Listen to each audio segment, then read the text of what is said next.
Fala galera, sejam muito bem-vindos a mais um episódio do Descentraliza aí. Aqui falamos sobre blockchain, cripto, Web3 e tudo que está moldando o futuro das finanças digitais. Eu sou o Vitor Pereira, host desse podcast descentralizado, e hoje a gente vai falar sobre um assunto muito interessante, e principalmente para você que quer começar a entrar aí nessa área de Web3. A gente está com um cara aqui, que é o Július da Web3, o cara trabalha em tudo que é ramo. Tô aqui com meu parceiro, Bruno Liman. Tamo junto, Vitor. Valeu, irmão. Obrigadão por ter vindo. A gente vai estar falando hoje aqui sobre análise on-chain. O que é análise on-chain? Cara, para que serve? Quais tipos de dados a gente pode estar utilizando? A gente vai falar também sobre o mercado de trabalho da Web3. Esse cara aqui conhece bastante, trabalha com vários nomes. Ele mesmo é produtor digital de conteúdo, trabalha como analista on-chain na Weaver e ainda é lutador de boxe aí nas horas vagas. Seja muito bem-vindo, irmão. Prazer te ter aqui. Pô, o prazer é meu, Vitor. Obrigado pelo convite. Fiquei muito honrado aí de você me chamar. E vamos nessa aí, vamos falar um pouquinho. Eu acho que a parte da luta a gente pode deixar de lado. Tô brincando. A gente fala também, mas, cara, é isso, né? Vamos abordar esses temas aí, principalmente a questão de análise on-chain aí, que é um tema meio complexo, digamos assim, né? É um setor meio nichado, mas eu acho que para quem é investidor dentro do mercado cripto é de total importância, né? Ela traz um conceito bem bacana ali que te dá como eu posso dizer, uma segurança na hora de você investir, né? Sim, sim. Eu mesmo, já pesquisei um pouco sobre análise on-chain, mas, eu vi que tem vários indicadores, dados, enfim. Mas, cara, o que é análise on-chain? Fala pra galera o que se baseia nisso. É uma área nova que surgiu com a blockchain, com Web3? O que é isso aí? Já não é tão novo, né? Porque a análise on-chain, ela inicia basicamente com o nascimento do Bitcoin, né? A gente tem a blockchain do Bitcoin, que pelo fato dela ser descentralizada, né? A gente consegue ver todas as transações que ocorrem dentro da blockchain do Bitcoin, que é basicamente um livro registro ali do que acontece, né? O que os players foram começando a ver, né? Pô, e se a gente pegasse, sei lá, todas as carteiras que têm mais de 100 Bitcoins e deixasse elas separadinhas em um lugar? E se a gente pegasse também as carteiras que têm, sei lá, 1.000 Bitcoins acima e também deixassem elas separadas em um lugar e a gente começasse a filtrar as movimentações dessa carteira? Pô, e se a gente pegasse todas as últimas movimentações dos Bitcoins, de todos os Bitcoins existentes, no caso, né, do supply circulante que a gente fala, e vesse qual foi a última movimentação de acordo com o valor atual, para a gente saber se o mercado como um todo está no lucro ou está no prejuízo. Então, através disso, as pessoas, os players, eles foram começando a criar indicadores, né? Indicadores de carteiras, indicadores que a gente chama de saúde de mercado, que a gente utiliza muito o hash rate do Bitcoin, né, que é o nível de força computacional que vai sendo concentrada ali para minerar a rede do Bitcoin, que é um indicador muito interessante de saúde, né?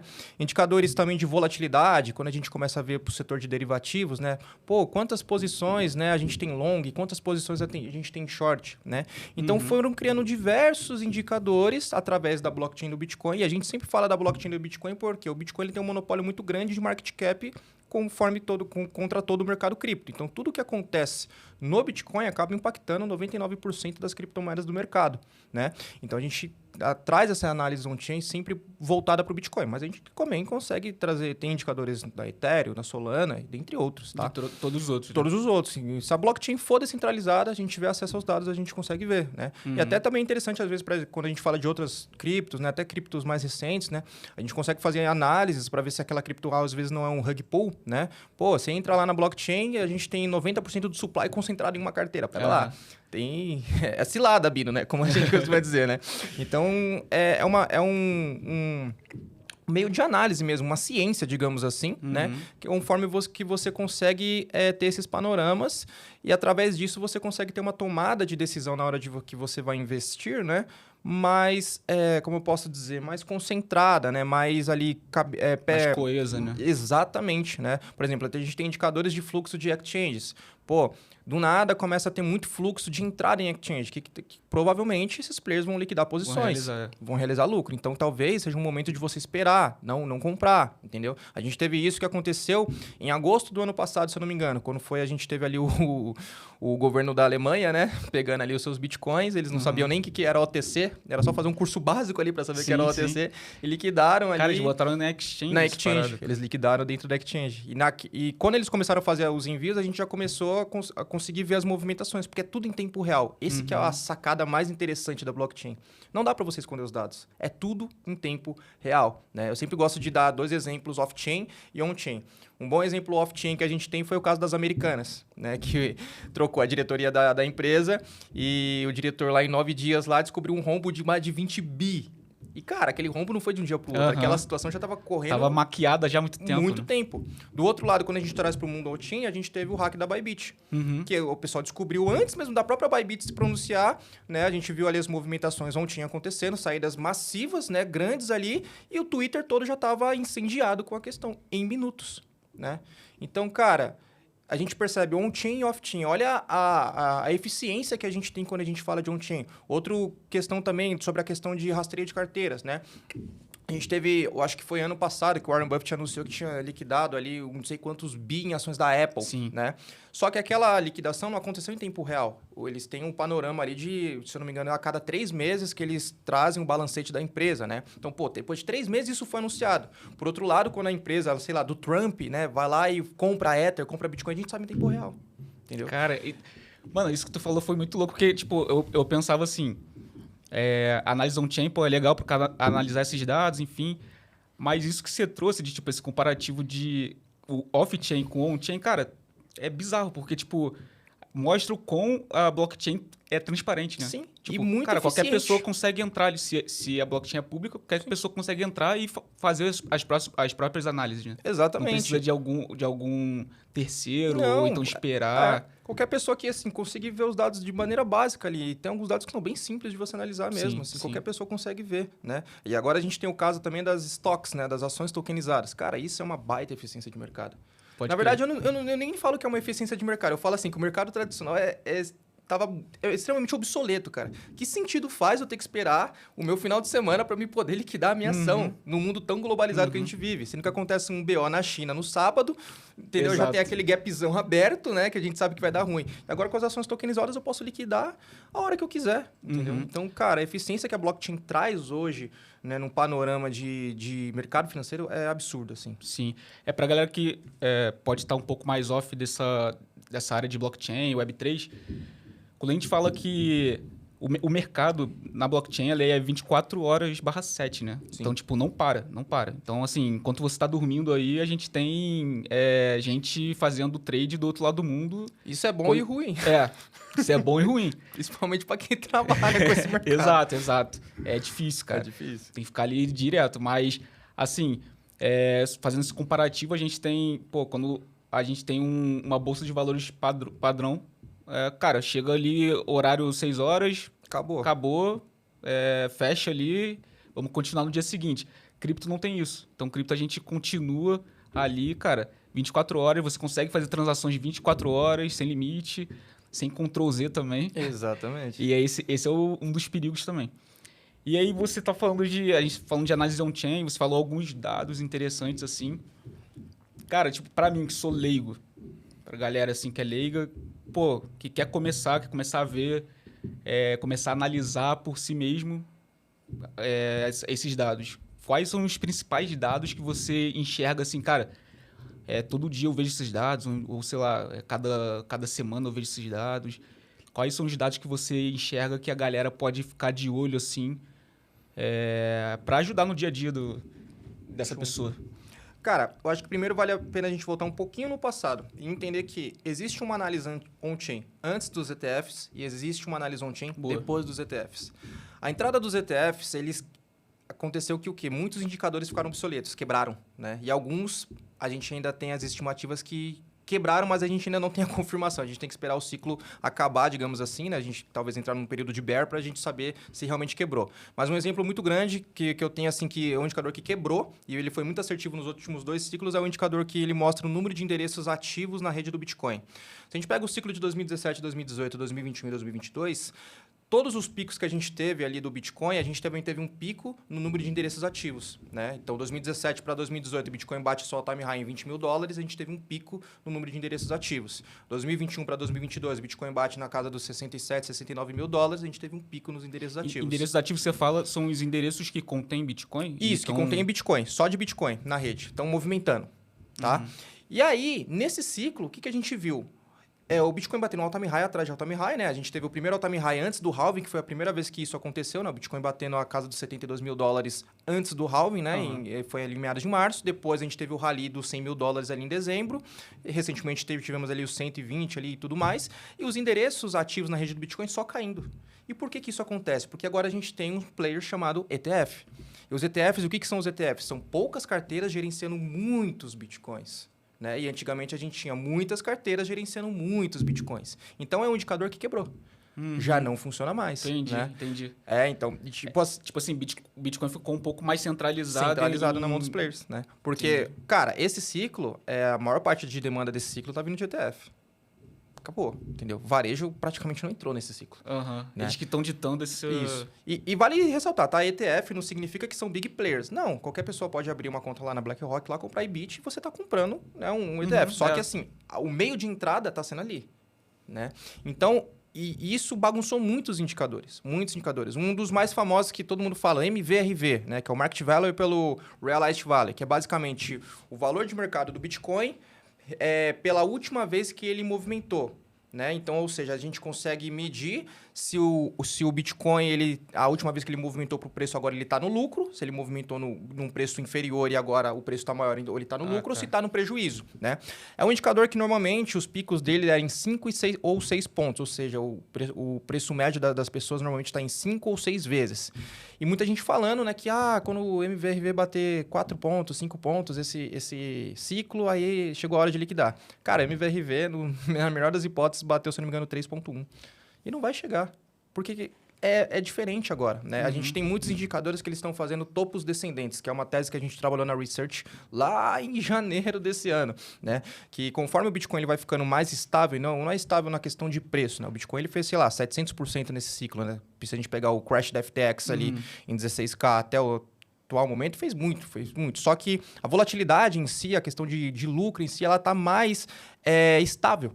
Né? E conforme fica mais estável, os indicadores têm que ficar mais estável também. Então, a leitura tem que mudar. Você diz assim, estável, quando tem uma queda, não é uma queda tão grande, e quando tem uma subida, não é uma subida tão grande quanto tempos atrás. Né? Exatamente.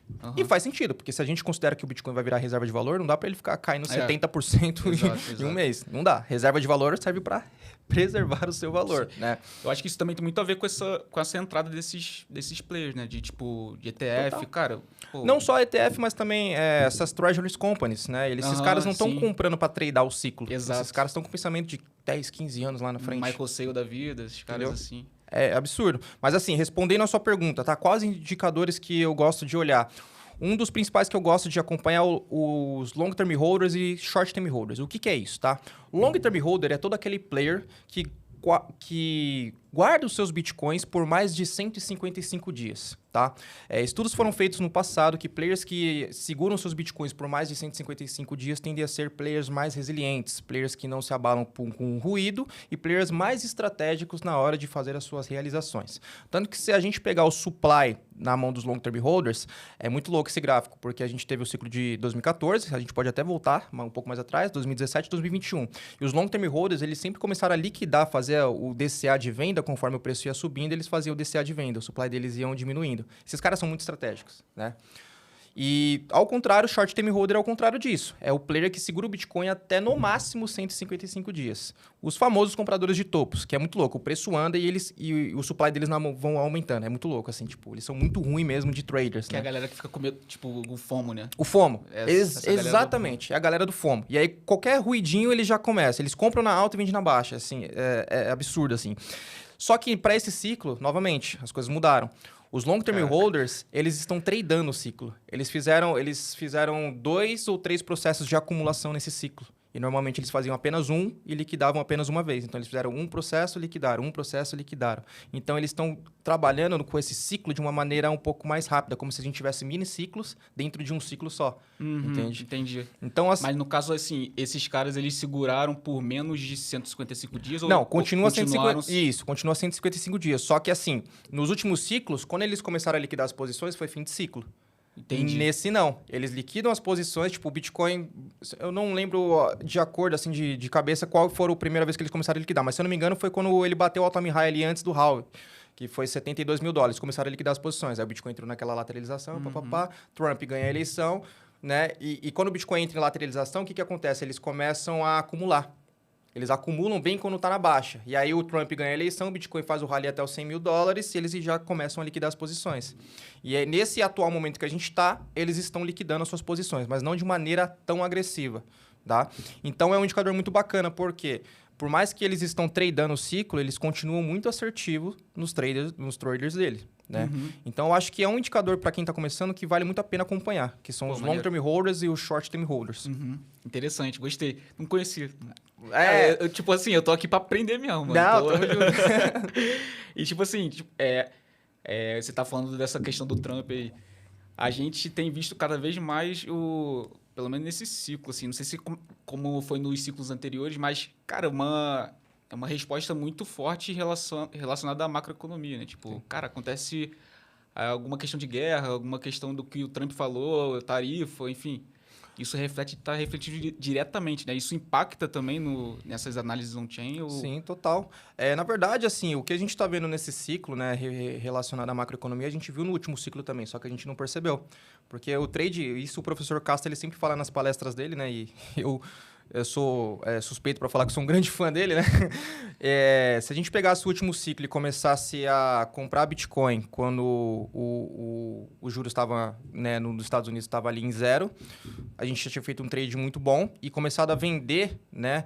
Quando o Fed anunciou que ia começar a subir os juros, você tinha feito o trade perfeito. Porque se a gente pega o gráfico nas duas questões, é basicamente isso. Juros zero, Bitcoin vai lá e rompe o all-time high. A gente teve também a questão da pandemia, a impressão de demasiada de dinheiro, todo mundo com muita grana, sem fazer nada, a gente aumenta a pressão especulativa das pessoas. Pô, vou comprar Bitcoin, vou comprar alguma coisa, vou investir em alguma coisa. Mesma coisa. Aí teve ali a China, se eu não me engano, a China faz o banimento dos mineradores, o preço cai um pouquinho, depois a gente vai e pega os $69 mil. E aí o que acontece? O Fed anuncia que vai subir os juros. Bom, entramos em bear market.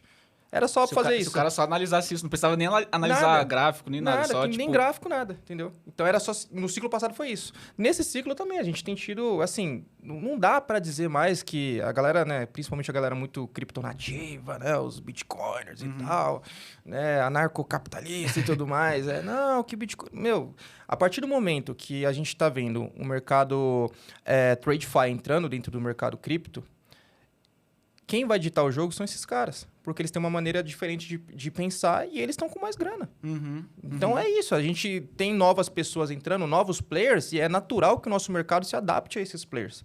Não é a gente que vai ficar, faça aí uma wallet de 24 palavras. Não funciona assim, entendeu? Claro, isso eu não estou falando que você não deve fazer isso. Cada um faz da maneira que quiser. Mas a gente tem que entender que a gente tem novos players nesse ciclo e são players que pensam totalmente diferente de players criptonativos. E esses caras têm muito mais peso. Ou que você acha que a gente vai competir com uma BlackRock? Não vai, entendeu? Então... Fora que a própria barreira de entrada, assim, tipo, pô, tu comprar um ETF é muito mais fácil do que você criar uma wallet, saber guardar, pô, assumir a responsabilidade. Bruno, mas diferente. O Ethos e não sei o quê. Cara, esse tempo atrás mesmo, meu pai, ele comprou Bitcoin na Nubank. Aí eu vou falar o quê pro meu pai? Não, compra uma Ledger, pega suas 24 palavras. Meu pai não sabe nem a senha do e-mail dele, cara. Ele vai anotar 24 palavras, entendeu? Exatamente. Então, não tem... Cara, lá na Clever a gente tem a wallet, mas, cara, a quantidade de vezes, a quantidade de vezes que a gente recebe de reclamação do cara que chega assim, perdi minhas palavras. Você consegue recuperar? Cara, a gente não consegue, filho, a gente não vai conseguir, cara. Porque, tipo, se a gente conseguisse... Tava errado. Exatamente. Tava errado. Então, tipo, a partir do momento que você tem as suas chaves, até vim com essa camisa aqui pra explicar pra eles. Boa. Se você tem as suas chaves, cara... só você vai ter acesso a esse fundo, cara. E a pessoa não entende que, tipo, você está abrindo mão de terceirizar a segurança para uma pessoa e você está tomando conta dessa segurança. Então, tipo, fazer isso, entrar na cabeça das pessoas é difícil, cara. Então, o ETF ter entrado, cara, totalmente... E eu sou totalmente a favor disso, tá ligado? Apesar de ter autocustódia, trabalhar com isso, cara, eu sou totalmente a favor de ter ETF, ter esses players no mercado. Quanto mais simplificado a gente tiver, principalmente soluções de account abstract que a gente utiliza, que, pô, o cara vai lá, tá usando um aplicativo bem simples ali para comprar, e, cara, pode às vezes não ser a melhor solução para nós criptonativos, mas, meu, para quem é de outra geração, você não vai colocar na cabeça da pessoa que a pessoa tem que ter uma chave privada e tudo mais. Exato. Tipo, eu lembro que foi período de quê? Período de 2021, 22. Caraca, cara, era a avó dela, minha avó, perguntando, cara, mas como é que compra? Como é que compra isso daí? Não sei o quê. E aí provavelmente foi 21 que tava batendo alta. Cara, E aí, pô, o pessoal falando assim, não, se eu te der 30 mil reais, tu investe pra mim. Cara, tá maluco, cara. Tá doido, eu não vou fazer isso não. E assim, hoje essas pessoas conseguem de maneira mais fácil, pô. Sim, porque, pô, antes eu tinha que falar assim, cara, ó, pô, o ideal é tu abrir uma carteira, não sei o que explicar. Não, e até às vezes para abrir uma conta numa corretora é difícil, cara. Exato, cara, exato. Pô, minha mãe tá começando a investir aí e tal, aí fui abrir uma conta na corretora com ela, aí para fazer reconhecimento facial, para não sei o que e tal. E ela já tava quase desistindo, assim, tá ligado? Então, mano, é complicado, é outra geração. Sim. E o conselho que eu sempre dou para essas pessoas é o quê? Cara, diversifica a sua custódia. Pronto. Tem um pouquinho no ETF, tem um pouquinho na hard wallet, tem um pouquinho na corretora. Tá ótimo, cara. Entendeu? Até o pessoal que faz a própria custódia não é bom ter só numa carteira, né? Cara, um tanto de caso de gente OG mesmo. Teve um caso de um cara russo lá, se eu não me engano, que ele morreu assim com uma bica de Bitcoin, assim. O cara morreu, não tinha backup em nada, a família não sabia. E morreu e já era, entendeu? Ajudou os nossos bitcoins a valorizar, querendo ou não, né? Mas assim, o Satoshi mesmo, né, tinha uma frase do Satoshi que ele falava mais ou menos isso. Mas, cara, entendeu? Tem que diversificar, cara, entendeu? Tem que... Até mesmo para quem vai fazer autocustódia. Tem muita gente que faz autocustódia e faz errado, cara. Eu já trabalhei com consultoria, né? Para clientes altos, assim. Ah, legal. E, cara, tinha muito cliente, às vezes, cara, cliente com 700 mil, 1 milhão, que é uma grana muito boa. E eu falava, cara, mas como que tá o gerenciamento das suas chaves? Eu tenho 3 cópias e tal no papel. Pô, legal. Onde que tá? Tá todas no meu quarto. Eu falei, cara, seu quarto pegar fogo, irmão. Cara, eu fui num evento esse final de semana, domingo, que é o evento do Missão Bitcoin, do Renato 38. Aí teve uma palestra muito interessante sobre autocustódia. E o cara tava falando disso. Falou, cara, tuas chaves têm que estar em lugares geograficamente diferentes e também materiais diferentes, cara. Tipo, Sim. pô, beleza, tu pode ter o teu papel ali, mas, cara, tenha uma chapa de metal. Tenha algo assim, entendeu? Que é muito... Ele deu até o exemplo que ele é lá do sul, aí deu o exemplo das chuvas que tiveram lá. Sim, e tal. muito. Teve caso, cara. Teve caso de gente que perdeu. Mó roubada, mano. E assim, voltando um pouco dessa questão de análise on-chain, cara, beleza. Aí eu tenho... eu quero analisar, quero ver esses dados aí. Onde que eu vejo isso? Tipo, eu entro diretamente lá no Explorer da blockchain, ou então tem algum tipo de site que você consegue analisar todos esses dados de maneira mais clara, assim? Cara, a gente tem sites que eles fazem um compilado, né? Porque antigamente era tudo, né, no dinossauro mesmo, né? Você tinha que entrar no explorador de mãozona, né? Até mesmo para rastreio de carteiras, que a gente hoje tem o protocolo da Arkham, né? Que é um protocolo muito famoso que você consegue fazer o rastreio de carteiras de uma maneira bem simples. Só que antes da Arkham, era bloco por bloco que você tinha que fazer, era maior trampo.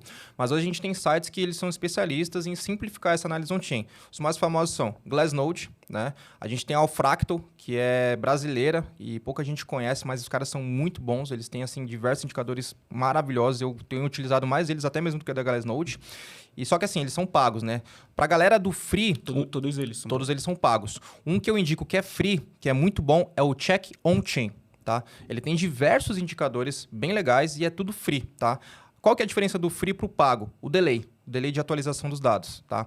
Por exemplo, a Glassnode até hoje é o que atualiza de maneira mais rápida, né? Inclusive, teve uma época que, bom, eu e a Rafinha, a gente somos da mesma Research, né? Casa de análise, né? Inclusive, deixar um grande abraço aí pros meus brothers aí da Research, Vitão, Casta e os melhores analistas aí do mercado. E os caras são bravos demais. Eu sou brabo mesmo. Eu só aprendo com esses caras, meu. E teve uma época que eu tava com acesso na Glassnode, né? E lá ele mostra, tem um gráfico dos long-term holders que mostra, né, se os long-term holders estão acumulando e vendendo. E aí, do nada, o gráfico inverteu. Mostrou que os long-term holders estavam começando a comprar. Eu falei, Rafinha, apitou o gráfico.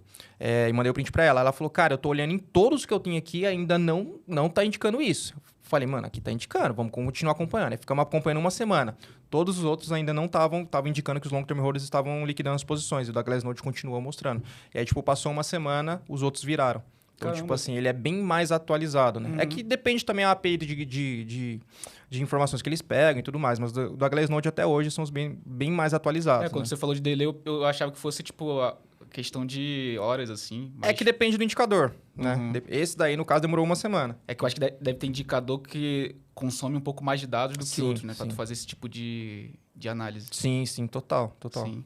E aí, tipo, tu tava falando dessa análise de dados de long term e short term. Tipo, pra você, hoje, ele é o termômetro, assim, pra você de análise? É um dos que eu mais gosto. Tipo, se fosse chutar, assim, chutar não, tipo, você falar pra você, cara, esses top 3 aqui pra mim, eu não abro mão disso aqui, eu tô Que, sempre tipo de assim, olho, cara. eu tenho no meu computador, né, cerca de uns 80, 90 gráficos que eu abro todo dia quando eu tô tomando café, Que né? isso, cara? Eu faço a minha devocional da manhã. Abrir meus gráficos e tomar meu café, né? E aí eu vejo que tanto que eu posto muita thread no Twitter por causa disso, né? Porque basicamente é o meu dia a dia, né? Outro gráfico que eu gosto bastante... Todos eles de análise de análise on-chain. Né? Caraca, Alguns são de análise técnica, né? Que são aqueles indicadores que trabalham com médias móveis, né? Que ele não é uma análise on-chain, é uma análise técnica, mas também que funciona legal. Mas, tipo assim, de análise on-chain, existem quantos... porque Muita coisa, mano. Muita. chutar assim por alto tem Muito. ideia, não? Não faço ideia. Assim, se você abrir o DeFi Llama lá, cara, é que o DeFi Llama é mais concentrado, né, em ERC20, né, tokens Sim, da sim, Ethereum, da Solana, né, não tem muita coisa de Bitcoin ali. Tem agora com o Bitcoin Fi, né, que entre aspas é Bitcoin, não é, mas, cara, tem muita coisa. Tem de stablecoin, né, tem fluxo de capital nas principais blockchains, né, tem muita coisa, assim, para você analisar. Mas um outro que eu gosto bastante de utilizar é o heatmap, né, que são as zonas de liquidação, né. Toda vez que você abre uma posição em long ou uma posição em short, que é basicamente você operar alavancado, né, digamos que eu tenho $100 e aí eu vou operar 10x. Eu vou meio que pegar esse dinheiro emprestado da corretora e a minha posição de $100 virou, né, $1.000. Só que tem um detalhe, se o Bitcoin cai, digamos assim, que 10%, os meus $100 vai de vala. Vai de Vasco, eu perdi o meu dinheiro, Pô, né? fala de Vasco não, pô, sou vascaíno. Nossa, aqui em São Paulo a gente usa muito esse termo, cara. Então eu já vou te avisar que eu vou soltar algumas vezes aqui, me desculpe. Brincadeira. Mas enfim, né? Ele vai de vala e você perde o dinheiro. Por isso que operar alavancado é uma parada bem assim. Tanto que o sócio, né, o falecido sócio do Warren Buffett, né, que era o Charlie Munger, se eu não me engano, ele tinha uma frase muito famosa que, se eu não me engano, era as 3 coisas que levam o homem à ruína são bebidas, mulheres e operar alavancado, né? E ele falava muito isso, né? Porque realmente é viciante, cara. Você tem um poder, se dá pra você operar, por exemplo, na Hyperliquid, dá pra você operar em 50x. Caraca, Então, tipo, tá 50 vezes O seu valor. o valor que tu colocou. Entendeu? Então é absurdo, né? Porque é uma grana muito rápida, mas assim, você é liquidado. Inclusive, a gente tá aqui falando hoje, na semana passada, a gente teve o maior evento de liquidação da história do mercado cripto. Foram 19 bilhões de dólares indo de vala, assim. Foi por conta disso, né? Excesso de alavancagem, cara. Uhum. A gente teve o tweet do Trump, que foi o estopim, né? Diz ele que foi um mal entendido, né? Alguém tem que tirar a internet desse cara, porque tá difícil, né? Tá complicado. Mesmo. Eu tô quase abrindo uma plaquinha. Volta Biden, volta Gary Gensler. Tá difícil pra ir. Mas, enfim. E aí a gente tava com excesso de alavancagem, né? O Open Interest, que é um indicador que ele mede a quantidade de contratos futuros abertos. Ele não é um indicador nem bullish nem bearish. Ele soma tudo que tá aberto em derivativos e coloca. A gente estava em all-time high, a gente estava com cerca de 90 bilhões de dólares de open interest, né? E quando aconteceu esse evento de liquidação, de 90 bilhões a gente foi para 69 bilhões. Isso ontem quando eu olhei, né? Então, assim, desalavancou geral, né? Então, o problema de operar alavancado é isso. E o heatmap, ele mostra as zonas de liquidez, né? Aonde está concentrado aonde está concentrado mais liquidez no preço do Bitcoin. Inclusive, a gente na research, a gente já estava com esse lance, porque estava tendo uma discrepância muito grande de posições em long contra posições em short. Né? Se não me engano, tinha em torno de 100 bi em posições em long contra 50 bi em posições em short, uma parada assim. Então, estava uma discrepância muito grande. Normalmente, o mercado ele tende a buscar aonde tem mais grana. E, novamente, a gente volta nos benefícios e nos malefícios da gente ser on-chain. Porque tem o benefício de de tudo que a gente consegue ver, né? De conseguir ver as paradas e tem o malefício também da gente conseguir ver as paradas, né? Sim, então, o mercado tá vendo. Pô, tem muita grana lá, sei lá, eu não lembro a média hoje, mas eu acho que era em torno de 110 mil dólares se o Bitcoin batesse e ia liquidar, assim, geral. E quando começa a liquidar começa um processo de cascata, vai liquidando, puxando. Tanto que o Flash foi numa pancada só, né? O Bitcoin, ele caiu ali, chegou a bater 103 mil dólares, foi uma pancada só e já recuou, porque era para liquidar essas pessoas, né? Tipo assim, esse gráfico que você falou, esse indicador, ele mostra o gráfico, sei lá, tem não sei quantos não sei quantos bilhões para ser liquidado em 126 mil dólares. Entendi. Não sei quantos bilhões para ser liquidado em 110 mil dólares. E ele mostra as zonas de preço, né?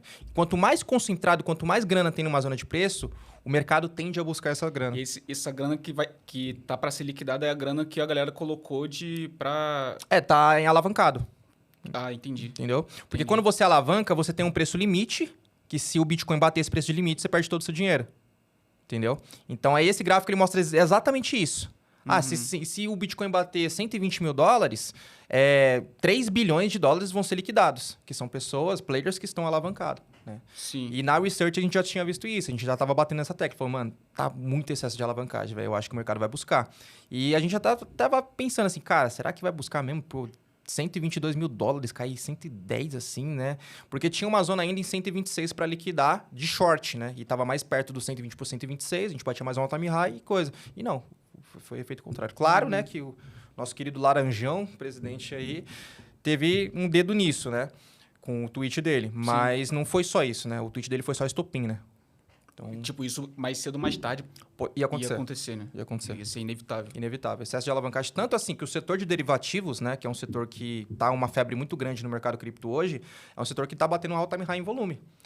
Nesse mês, e a gente está, sei lá, hoje é dia 23, né, sei lá, olhei ontem o indicador e a gente estava com quase 900 bilhões de dólares em volume no setor, nas Perpdex. Que são as DEX de derivativos, só que em DeFi, né? On-chain, né, no caso. Cara, 900 bi. E digo mais, ainda esse mês a gente vai bater um tri, porque tá batendo uma média de 40 bi de volume por dia, mano. Que isso, cara. Absurdo. Mas aí, tipo, isso aí tu enxerga que isso daí é um risco, tipo, para o preço, assim, tipo, cara, pode acontecer de novo, Assim, o processo de desalavancagem que a gente teve recentemente, eu vejo com bons olhos. Porque quando a gente tem uma liquidação em massa, é bom, porque aí a gente consegue subir de maneira saudável. Porque toda vez que a gente sobe impulsionado por derivativos, não é maneira saudável. Entendi. Não é um dinheiro real. Né? É porque não é um dinheiro real. É verdade. Entendeu? Não é um dinheiro spot. Real. É um dinheiro coisa. Então, quando acontecem esses eventos de liquidações, normalmente a gente vê com olhos positivos. Só que essa febre de Perpdex não é tão legal, né? Claro que, assim, muito dessa febre está vindo porque as Perpdex elas estão lançando airdrops impulsionada pelo sucesso que a gente teve da Hyperliquid, né? Sim. Hyperliquid deixou muita gente rica com o airdrop aí, depois veio a Season 2, se eu não me engano, e tem sido, né, um dos protocolos mais utilizados aí dentro do mercado cripto. Então, os players estão tentando copiar o modelo Hyperliquid, né? Claro que é, assim, muito capital mercenário que a gente fala. Depois que sai o airdrop, acabou e coisa, né? E aí, tu acredita que, tipo, aí essa queda que aconteceu, pô, vai trazer mais usuário, não usuário, mas, tipo, holders mais consistentes, assim, vamos dizer. Tipo, pessoas que colocam dinheiro de fato ali, porque o mercado futuro é um dinheiro que não existe ainda. Um dinheiro que não existe. Não digo nem que... Caraca, isso é muito louco mesmo. Quando você pensa por isso, assim, é legal.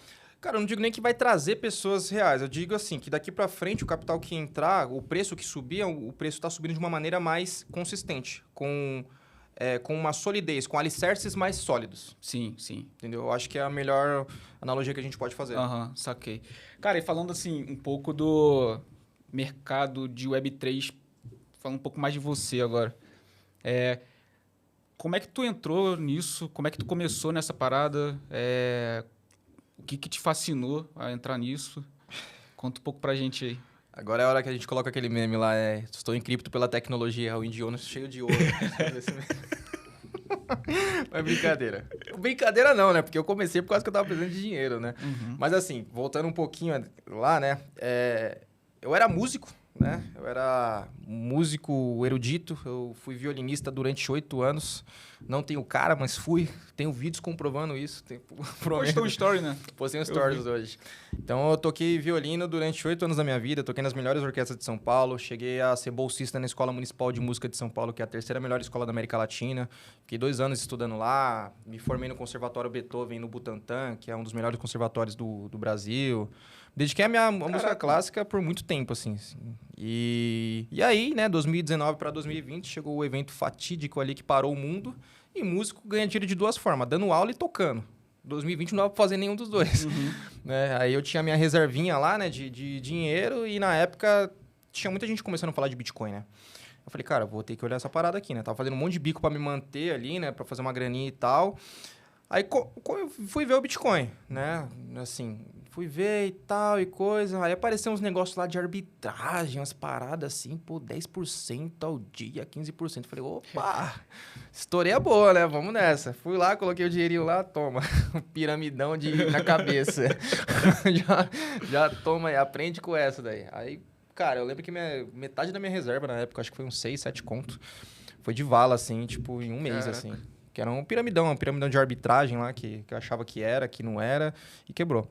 Mas assim, fiquei zoado na época, assim, falei, mano, que merda, que tal, mas não desisti do mercado, né? Falei, isso que eu ia falar, tipo, cara, tu... eu tive uma certa resiliência ali pra começar a estudar o mercado pra valer. E aí eu fui lá nos cafundó do YouTube lá buscar uns vídeos, né? E aí consegui achar os vídeos do Fernando Urrich, né?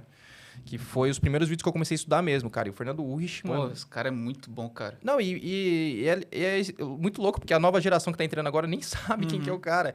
E, cara, ele pra quem não sabe, tá? O Fernando Urrich fez o primeiro livro em português sobre Bitcoin, que é um livro muito bom, que é até atual, até os dias de hoje. Ele é um dos melhores economistas da América Latina. Um cara, assim, muito fera. Cabeça mesmo, cara. E os vídeos de Bitcoin dele, cara, são, assim, bizarros, assim. Ele conta toda a história, até da treta do SegWit lá, da treta do Bitcoin Cash do Bitcoin. E eu fui estudando os vídeos dele, cara. Assim, estudando. Falei, cara, legal, tô começando a entender a parada. E aí, sempre fazendo um bico ali e tal, né? E, bom, seguia ali, chegou meados de 2023, surgiu a oportunidade de eu fazer um MBA, né? Em blockchain criptoativos, né? Pela Faculdade Focus, com a turma do professor Felipe Persigo, né? E aí, fiz esse MBA, né? Para pegar o certificado, ter um diploma, uma certa certificação, né?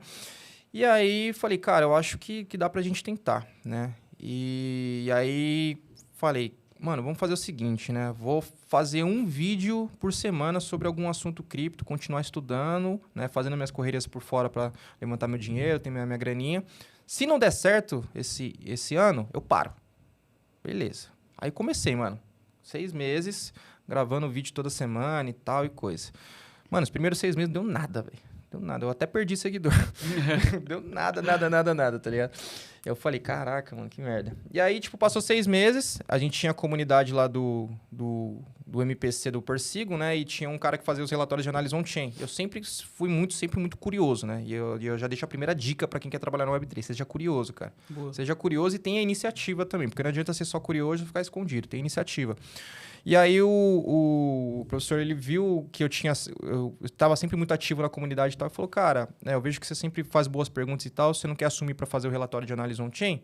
Na hora eu falei, mano, eu não sei assim, né? Mas eu sou bom em aprender, né? Na verdade, a única coisa que eu sou bom na vida é em aprender, cara. Eu sou ruim em tudo, assim. Tipo, você citou do boxe, né? Eu treino boxe desde os 14 anos de idade, né? E, tipo, quando eu comecei no boxe, cara, eu dava uma volta no quarteirão, eu já passava mal, assim. Eu era muito ruim, né? Não que eu sou bom hoje, mas hoje já tem uma certa coisa, né? No violino também. Então, tipo assim, eu era ruim. Eu sempre fui ruim em tudo que eu comecei, mas eu era bom em persistir. E isso me ajudou a ter chegar, né, nos patamares, né? E aí, falei, cara, deixa comigo, eu vou fazer. Aí comecei a estudar e tal, comecei a fazer o primeiro relatório, falei, tá legal, mas tem que ajustar isso e tal. Quando fui ver, eu já estava fazendo uns relatórios bem legais, uns relatórios que até hoje eu faço lá para a comunidade, são relatórios bem bacanas, né? E aí eu conheci, né, tava de boa um dia lá no YouTube, e aí apareceu lá um vídeo assim, estude com casta. Falei, cara, estude com Casta. O que é esse Casta, né? Eu fui lá, eu assisti. Era um vídeo de 3 horas, um cara estudando um projeto, Algorand, se eu não me engano. Eu falei, caraca, mano. Eu assisti o vídeo assim, eu terminei o vídeo assim, eu falei, mano, eu não sei nada de cripto.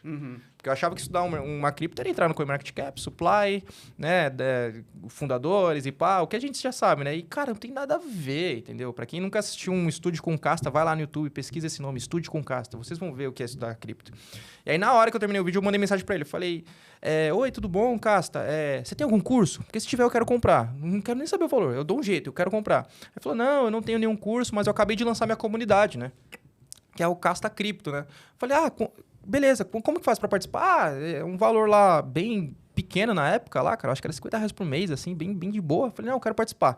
Entrei na comunidade e comecei, mano. Aí comecei a fritar de estudar, velho. Fritar, assistir os vídeos. Tinha vezes que eu assistia uns 3 estudos com o Casta no dia, assim, tá ligado? Tipo, fazia o trampo e tal, e chegava e ficava só assistindo, anotando e tal, e fui entendendo.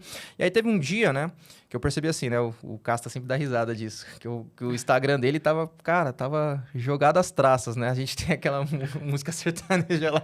Tava muito feio, cara. E eu sempre fui um cara que eu sempre gostei de gravar vídeos, né? Sempre tive uma edição, pelo menos no começo, uma edição relativamente boa. Eu sempre frisava muito nas minhas edições na estética, né? E eu aprendi a editar vídeo sozinho, vendo vídeo no YouTube e tal, né? Legal. Sempre fui desenrolado nessa parada. E eu falo pra galera, você não precisa. Se você tem um celular, internet, você já tem acesso à informação. Tem uma frase que fala, né? Que hoje uma criança com 10 anos de idade tem mais informação com o celular na mão do que o presidente da Casa Branca nos anos 2000. Verdade. Tá ligado? E o que a gente faz com essa informação? Faz dancinha no TikTok. Sim.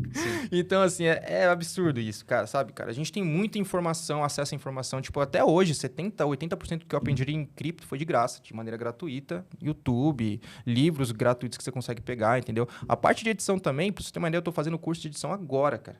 Porque eu quero ir para um outro nível, né, e coisa. Mas, enfim, entrei na comunidade lá do Casta, né, comecei a fazer as paradas lá, tudo direitinho. E aí teve uma aula que ele fez que foi uma aula sobre a subprime, né? A crise do subprime de 2008. E eu nunca entendi muito bem, né? Tem um filme lá que é A Grande Aposta. Eu assisti aquele filme 3 vezes, assim. Eu tenho um TDAH, assim, mais ou menos, assim, né? Eu ficava toda vez, eu falava, mano, não tô entendendo. Aí ele fez a aula e eu entendi. Eu falei, cara, mas a aula tá muito grande. Eu vou simplificar isso num vídeo. Aí fiz um vídeo de 3 minutos, assim. E ficou um vídeo bem didático, eu fazia uns personagens lá e tal. E aí mostrei pra ele. Aí ele falou assim, cara, isso ficou incrível. Você não quer editar uns vídeos pra mim? Falei, quero sim. E aí começou, né? Isso... Cara, então, tipo, tu se expôs assim, né? Me expôs. Cara, ó, velho, eu quero... Pô, eu sei fazer um pouquinho aqui, ó. Fiz de graça pra você, vê aí. Exatamente. O erro que a galera tem é que achar que vai pegar o primeiro trampo da Web3 e receber alguma coisa. Não vai. Irmão, trampa de graça, mostra o seu valor primeiro. Depois você recebe por isso. É assim que funciona o jogo. E não cara, só que a na Web3 Web3. é muito assim mesmo, né, cara? Tipo, a galera mão na massa, velho. É, tipo, chegar entendeu? e mostrar que sabe fazer, mano. Independente de, cara, quero receber por isso. Não, velho.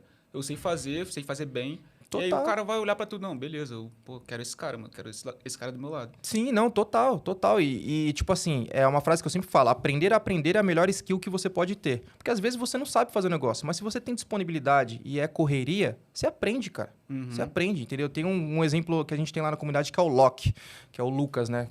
Um grande amigo meu. Um cara que é correria cara, igual eu. Eu faço parte da comunidade e toda hora ele tá lá, o Loki. Não, o Loki é onipotente, assim, onipresente. Ele tá em 24 horas por dia, assim. Eu mando mensagem, 2 horas da manhã ele me responde. Eu falo, mano, o que você tá fazendo, velho? Por que você não me responde? E aí, tipo, eu tava precisando de mais uma mão pra editar vídeos. E aí eu tenho um curso de edição que eu ensino as pessoas a editar e eu dei acesso e falei, cara, estuda esse curso, daqui uma semana a gente troca ideia. Aí ele estudou, eu dei um short pra ele editar e ele já editou, tipo, assim, não ficou 100%, mas já ficou muito bom. E aí eu fui corrigindo com ele, hoje ele tá editando super bem. Então assim, cara, é ter a disponibilidade pra aprender. Entendeu? Sim. É isso que as pessoas têm que ter, sabe? Não querer, tipo, não, tem que ser correria, né? Aqui a gente, na Zona Leste, a gente fala muito assim, tem que ser correria, né? Correria é isso, cara, é disponibilidade e fazer o negócio acontecer. E aí comecei a cuidar do Instagram dele, né? Editar os Reels e tudo mais, a parada foi crescendo, aí daqui a pouco, né, conheci o Aro, né, que o André Aro, aí ele, pô, gostei do seu trabalho, você não quer trabalhar como analista aqui? Comecei a fazer uns relatórios pra ele, daqui a pouco tava editando vídeo pra ele também, aí me chama outra pessoa, aí, pô, Stake Together, Thiago Vilela, Defiers, Valdemar, agora eu tô com o Criptomestre. Assim, e aconteceu. Cara, entendeu? e tipo assim, quanto mais você vai conhecendo gente, mais você vai conhecendo gente. Então, tipo, as pessoas vão te indicando, né? Cara, se você fazer um trampo bem feito, tá tudo certo. Pra você, tipo assim, deve ter sido pra conseguir o primeiro, assim, e tal, O primeiro, caminho. Mas aí depois, eu acho que deve ter sido uma bola de neve, assim, né? Foi, mano. Foi, tipo Foi. assim, hoje eu trabalho pra 6 empresas, mas ano passado eu trabalhava pra 11. Que isso, cara? Tipo, Caraca. tirando eu que também sou um CNPJ, né? Então, tipo assim, era loucura, entendeu? Pô, mas isso mostra... Cara, tem oportunidade pra caramba, então... Tem no- muita no oportunidade, cara. Muita oportunidade. Assim, eu conheço pessoas que, assim, que acontece, tem muita gente, por exemplo, que não gosta de colocar o rosto. E tá tudo Sim. bem. Tem gente que ganha uma bica pra gerenciar Discord. É, tipo, gestor de comunidade, essas paradas, sim. né? E, cara, Discord assim, entre aspas, é tranquilo ali. Você responder dúvidas e tudo mais, entendeu? Cara, teve uma época que tava um pouco ruim de trampo, né?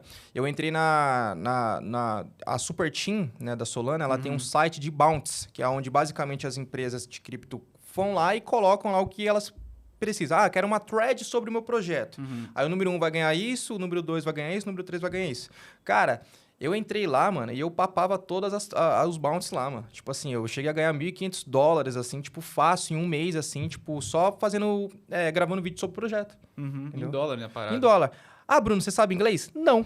Eu ficava, tipo assim, 3 horas gravando um vídeo.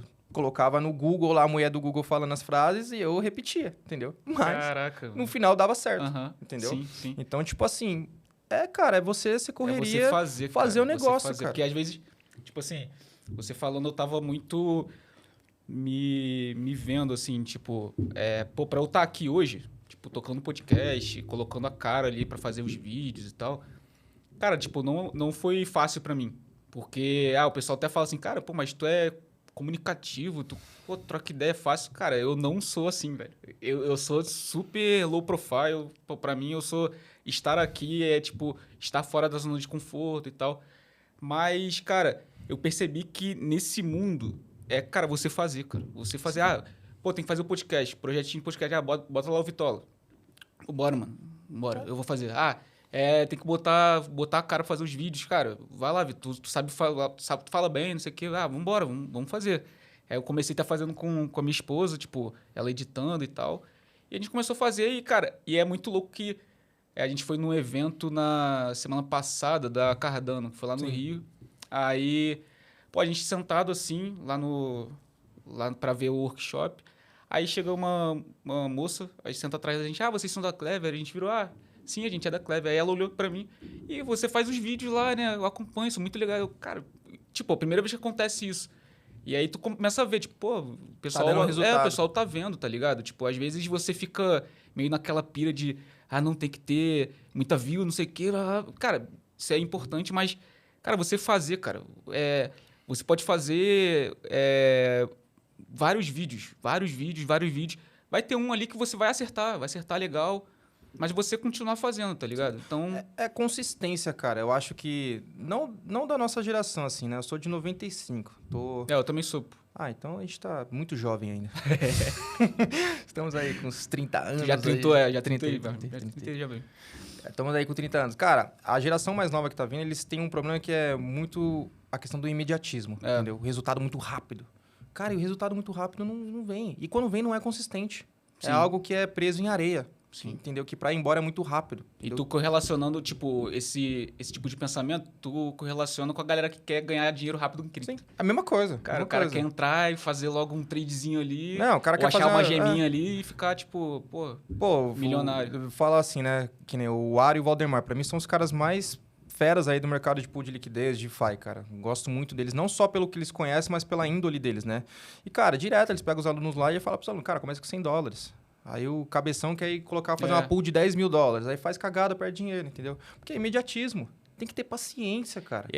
Não é à toa que a gente vê aí que a maioria dos brasileiros investe em aposta, né? Em bet. Pega assim, cara, galera do Bolsa Família, pô, coloca grana numa aposta, tá ligado? Não, tipo, quer grana rápida. Rápido, entendeu? É uma parada que mexe muito, né? Tipo, isso me remete até à história do Jesse Livermore, né? Que foi considerado o maior trader da história do mundo, né? Ele, antes do crash de 1923, lá, o o crash da bolsa, né? Que a bolsa quebrou lá no 1920, 1923. Ele entrou numa operação... Eu acho que eu vi um vídeo desse. Sim, sim. Acho que eu vi um vídeo Sim. desse. Ele entrou numa operação em short, né? E ele fez ali o que na época era quase $1 bilhão, em 1923. Hoje é muita grana, mas na época era muita grana. E mesmo assim ele conseguiu quebrar pela ganância. E ele se suicida no final. Caraca, cara. Entendeu? Que então, doideira. Tipo assim, um cara que teve, assim, um império. Ele poderia ter tudo, cara. $1 bilhão de... Antes do fim do lastro do ouro ali. Antes do fim do lastro do ouro, entendeu? Poderia ter a melhor vida e o cara não conseguiu se controlar e coisa. E a mesma coisa. O tigrinho, às vezes o trade, entendeu? Se você não tiver... Cara, eu sei que trade não é pra mim. Mim também não. A última vez que eu operei alavancado foi quando eu tinha entrado muito bem em ADA, Matic. Tipo assim, tinha entrado muito bem com a operação de 10x. Eu falei, cara, é impossível ser liquidado. No dia, eu tinha ido viajar na época, e aí eu tava mexendo no celular e apareceu um tweet. Gary Gensler intima ADA, Matic, Chainlink como securities. Mano, fui liquidado, mano. Tipo, perdi, eu acho que uns 7 contas naquele dia, assim. Aí eu falei, mano, não é pra mim. Cara, tipo, eu já fiz isso, tipo, pra aprender. Ver como é que funciona, mas, pô, botei uma grana muito baixa, só pra ver como é que funciona esse fluxo, como é que é e tal. Mas, cara, eu já vi que pra mim não rola, tá ligado? Sim, tipo, não. É muita adrenalina, cara. A partir cara. do momento que tira Pra mim seu não rola, sono, não vale a pena, tá ligado? E assim, só pra finalizar sobre o Web3, é isso, cara. Hoje eu atuo com os maiores players, assim, do mercado que eu considero. Sim. E é muito louco porque eu atuo com pessoas que eu admiro. Esse que é o legal, né? Isso é... Cara, isso deve ser muito bom, muito gratificante, assim. Ao mesmo tempo que tu admira os caras, tu quer estar no nível dos caras, mano. Tu quer chegar nos caras, tu quer buscar os caras. Cara, eu deixo muito claro, assim, pra todo mundo lá. Eu falo, cara, da research, de todas as pessoas, dos analistas principal, eu sou o menor. Só que eu prefiro ser o menor na banca dos maiores do que ser o maior na banca dos menores. Exato. Entendeu? Porque eu sempre tô aprendendo. Toda terça-feira a gente faz uma call de 3 horas seguidas pra gente bater tese. Cara, e eu tô tendo um mestrado ali. Eu tô tendo algo que ninguém vai aprender. Cara, é uma oportunidade bizarra, cara. Eu tava até na pauta que tinha até pra perguntar isso, tipo... Vocês lá na Weaver, eu vejo lá no Instagram, vocês colocam um story lá e tal. Vira e mexe tá vocês também com o pessoal da Vault, né? Sim. Que também é outra galera, pô, super... Os moleques são muito bons, cara. Os moleques são muito bons. Até falei tô conversando com o Gabriel pra ele vir aqui. O Gabriel também. traz o cara, ele é... Muito bom. E assim, eu fico... são tudo calls fechadas ali. Isso.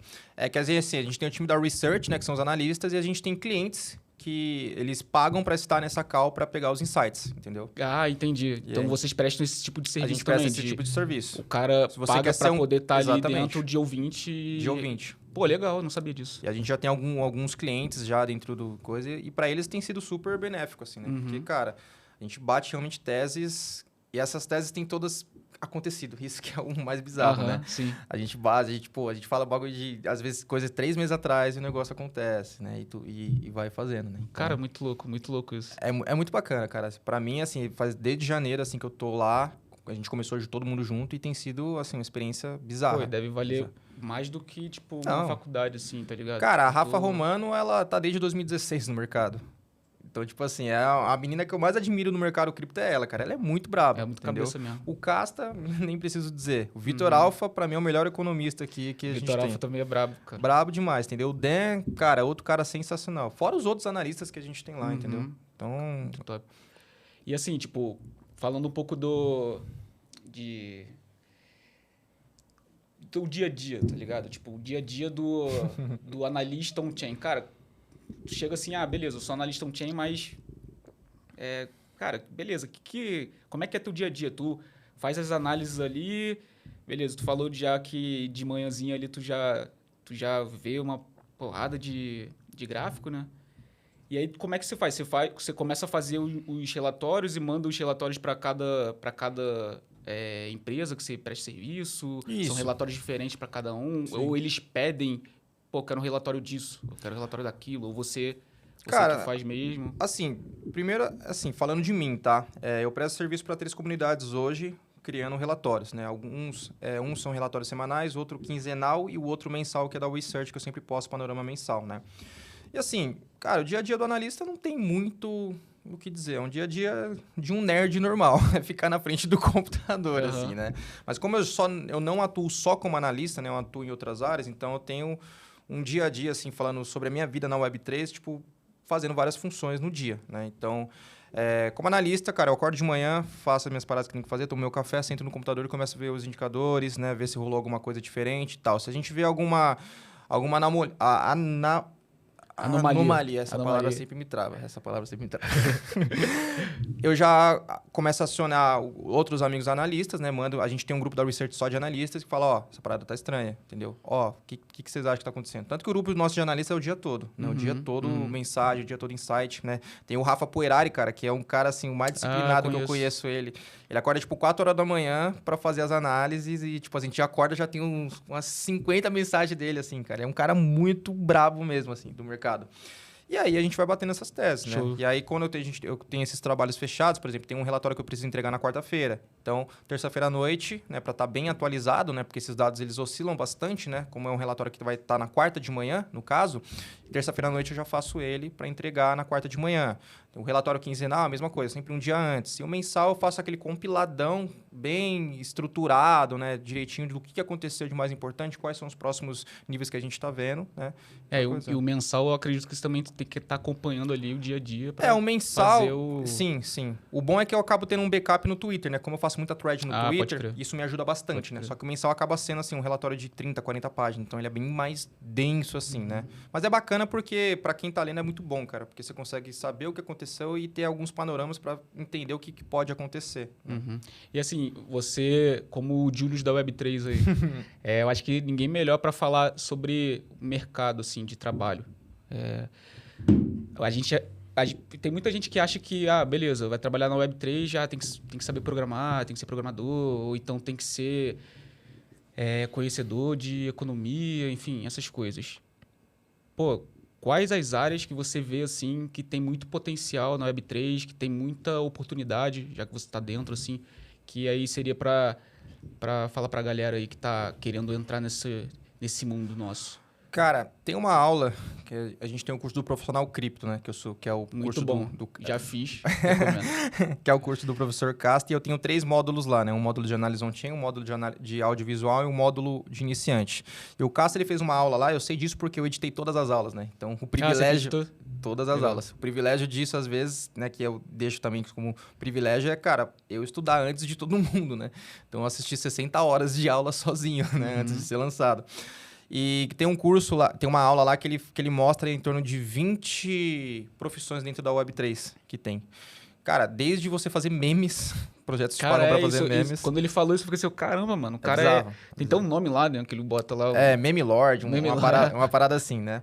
Mas assim, áreas que eu vejo que tem, assim, de fácil acesso e potencial, área de marketing. Acho que, cara... Porque marketing não é só o Web3 que precisa, tudo precisa. Hoje em dia a gente vive na era digital. Depois da pandemia que a gente teve 2 tipos de empresas. As empresas que entraram pro digital e as empresas que faliram. Até mercado tem Instagram. Tipo, mano, qual é o sentido do mercado ter Instagram? Não sei, mas tem. Entendeu? Então, tudo tem que ter um Instagram, tudo tem que ter um social media por trás, tudo tem que ter posts elaborados, tudo tem que ter, né? Eu sou sócio de uma academia de luta, né? Onde eu treino lá. E aí eu cuido da parte de marketing lá também, porque tem que ter, né? Então, a área de marketing, cara, em Web3 é maravilhoso. E para você trabalhar na área de marketing Web3, é óbvio que você precisa saber do nicho. Né? Mesma coisa, eu não seria bom para trabalhar na área de marketing numa mecânica, porque eu não manjo nada de carro. Comprei um carro esses tempos atrás, mas estou só aprendendo ainda, né? Então, você precisa saber do seu nicho. Então, cara, não é que você precisa ser um expert em blockchain, saber o que é uma L1, uma monolítica, uma modular. Não, o básico, pelo menos, você tem que saber. E acompanhar esse mercado, porque o problema do mercado de cripto, e às vezes o benefício também, é que ele gira muito rápido. Sim. Uma semana em cripto é 2 meses no mercado tradicional, é loucura. Né? Tanto que a gente pega isso pelo indicador do Fear and the Greed, né? Que ele mostra o medo e ganância do mercado. Semana passada estava em ganância, hoje a gente está em extremo medo, tá ligado? É bizarro, assim, né? Em uma semana o jogo muda. Então, assim, a área de marketing eu acho que, cara, tem muito potencial. A área que também é um subnicho da área de marketing, que é a área de audiovisual, que é a área que eu atuo. Cara, editar vídeo, assim, você sempre vai ter trampo, irmão. Sempre vai ter, cara. Você sempre vai ter trampo, cara. Porque, independente do nicho que você vai editar, a gente vive numa era que todo mundo quer aparecer. A gente vive numa era que todo mundo precisa de um vídeo bom, todo mundo precisa de um post bom. Designers, assim, falando de estáticos também, cara, precisa, entendeu? Cara, isso é verdade. Todo mundo. Então, tipo assim, cara, não adianta mais é uma área que, assim, não vou dizer que é simples aprender. Para você ser um bom editor, vai dar um trabalho, entendeu? Mas é uma área que você consegue começar em um mês de estudo. Em um mês, você baixa o CapCut, faz uma aulinha ali, um cursinho ali, você já está editando, entendeu? E, cara, dá grana, entendeu? Dá grana, assim. Você consegue cobrar por criativo ali um preço bem bacana e sempre vai ter trabalho. Eu recuso trabalho toda semana, que eu não consigo pegar. Eu não consigo. Tipo, os caras falam, mano, tem como... Eu falei, mano, não dá, velho. Se eu editar, eu não vou dormir, mano. Eu preciso dormir. É isso, entendeu? Tem que abrir uma empresa de audiovisual. Exatamente. Já tá até no roadmap aí, né? É. Mas, assim, é uma área que tem muito acesso, né? A área de gestor de comunidade, cara. Que é basicamente aquele cara que fica o dia todo no WhatsApp respondendo. Que é basicamente a molecada. A molecada, às vezes, de 16 anos, 17 anos, que tem tempo livre, assim, cara. Tá sempre com o WhatsApp. Cara, é tranquilo também. Gestor de mídia social, entendeu? Gente, existem pessoas que te pagam para você postar stories no Instagram. E você fazendo aí de graça, entendeu? Então, assim, existe, né? Então, são áreas, assim, que ocorrem não só no mercado de Web3, mas no mercado normal também, né? E que, cara, que você consegue ganhar muita grana. Assim, uma coisa que é bizarramente estranha, que, assim, muito diferente, que eu falo, assim, que eu tô ganhando, fazendo uma receita bem legal, é geração de imagens com inteligência artificial. Cara, eu tava até pra falar isso contigo. Cara, é bizarro. Porque, assim, eu comecei a estudar inteligência artificial para aplicar em geração de imagens faz 3 meses. Cara, e as imagens bizarras, cara. Bizarras. Inteligência artificial, ela vai quebrar o mercado de fotografia, mano. Eu posso cravar aqui, pode clipar isso daí, colocar como corte e me lembrar daqui, sei lá, 1 ano, 2 anos. Vai quebrar, cara. Porque, assim, eu consigo hoje, né? Claro, fiquei 1 semana, assim, bipolado no computador. Nem treinando, eu tava treinando. Eu falava, mano, vou fazer só, tipo, uns 30 minutos de estudo. Tipo, passava 5 horas, eu tava na frente do computador viciado, assim. E eu consegui chegar nos prompts, assim, cara, que, cara, não tem como você identificar se é uma fotografia ou se é uma geração de IA. E quais as IAs que você usa, assim? Cara, existe uma IA chamada FreePic, que ela não é uma IA, ela é um agregador de inteligências artificiais, de geração de imagem. Entendi. Ela é como se fosse aquele agregador de DeX, que é o SushiSwap. Ela é a mesma coisa. Ela pega as melhores IAs. Hoje, a melhor IA que é atual, e é muito louco isso, porque ela não tem nem 2 meses essa IA, e ela já quebrou todas, é a Nano Banana, que é a IA do Gemini. Ela começou como um projeto só free, chamado Nano Banana, e ninguém sabia que projeto que era, porque estava gerando umas imagens assim absurdas. E eu testando, falei, caramba, e aí o Gemini anunciou depois que era um projeto deles, né? Acho que foi o Google ou Gemini, não lembro, não me recordo aqui, anunciou que era um deles. E ela tá gerando, assim, imagens absurdas, cara. E agora eu já tô... essas que você tá usando Isso, pra fazer. essas que eu tô utilizando. E assim, não tem... Algumas ou outras, assim, dá uma falha e tal, mas a maioria não tem como você dizer se é uma foto de inteligência artificial ou isso não. E, cara, fazendo o paralelo com o mercado de fotografia, cara, eu gero isso em 5, 6 minutos. Você vai fazer, às vezes, um book no estúdio, cara, você vai ter que se deslocar pro estúdio. Alugar o espaço, comprar roupa. Cara, eu consigo te colocar em qualquer lugar do mundo, com qualquer roupa, com qualquer cabelo, com tatuagem, com qualquer shape. Se você quiser ficar forte ou não, eu consigo fazer qualquer coisa. Cara, eu vi as imagens assim, cara, até a sombra, assim, o cara sombra faz, cara. É bizarro, cara. Mó É bizarro. doideira. E digo mais, assim, não só ela vai quebrar o mercado de fotografia, mas também, não digo quebrar, ela vai atualizar.